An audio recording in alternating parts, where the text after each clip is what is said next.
Vadodara fire emergency service દ્વારા કર્મચારી અધિકારીઓ માટે ખાસ કરીને મેડિકલ ઇમરજન્સી જેવા વિષય પર અત્યારે ટ્રેનિંગનું આયોજન કર્યું, જેમાં ગઈકાલે 6 તારીખે ભાઈલાલ અમીન હોસ્પિટલના ડૉક્ટરોના નિષ્ણાંતો દ્વારા ફાયર બર્ન એટલે કે જે આગ દરમિયાન જે દાઝી જાય, કેઝ્યુલિટી થાય એવા સમયે ગોલ્ડન અવર્સ જે કહેવાય કે જે કર્મચારી અધિકારીઓએ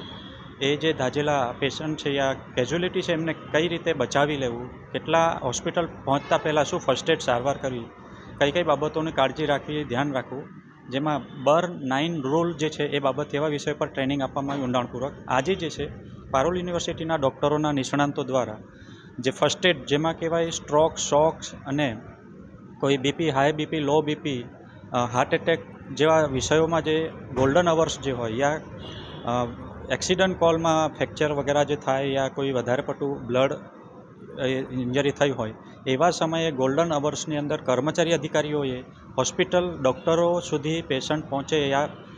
કેઝ્યુલિટી પહોંચે તે સમયે કયા પ્રકારની કાળજી રાખવી, શું સારવાર કરવી, કયા તકેદારી રાખવી એ વિષયનું ઊંડાણપૂર્વક સમજાવવા માટે આજે કર્મચારી અધિકારીઓને તાલીમનું આયોજન કર્યું છે, જેમાંથી આ કેપેસિટી બિલ્ડિંગ કર્મચારીઓ આ બાબતથી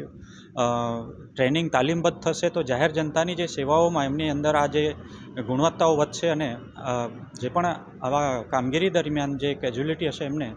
ત્યાં જ પ્રાથમિક સારવાર નિદાન આપી શકે એ પ્રકારના તાલીમનું આયોજન કરવામાં આવ્યું. અત્યારે ગઈકાલે પણ 80 આસપાસ કર્મચારીઓ હતા અને આજે પણ અમારા 80 થી 90 કર્મચારીઓ આ વિષયમાં જોડાયા છે, જેમાં અધિકારીઓ અને કર્મચારીઓને કવર કર્યા છે.